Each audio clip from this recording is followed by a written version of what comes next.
তোমাকে সারা রাত পাহারা দেওয়ার দায়িত্ব দেওয়া হয়েছিল, তবুও সেতু ভেঙে পড়ল। অকর্মা! এই হাল্কের কারণেই আমাদের জীবন বিপদের মধ্যে। তুই আমাদের বংশের কলঙ্ক।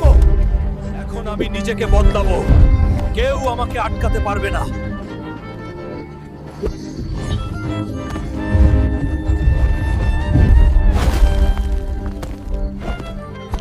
সবাই পালাও, রাক্ষস এসে গেছে। আমি তোকে তো সাহস দিও। যদি তোমরা সত্যই আমাকে সমর্থন করতে চাও, তাহলে এখনই লাইক করো আর চ্যানেল সাবস্ক্রাইব করো বন্ধুরা। এই পাহাড় আর কাঁপবে না, আজই শেষ করব তোকে। এবার দেখো আমার শক্তি। সেতু আবার তৈরি হয়েছে, এখন সবাই নিরাপদ। যাকে তোমরা প্রত্যাখ্যান করেছিলে, সেই আজ তোমাদের রক্ষক হয়ে দাঁড়িয়েছে।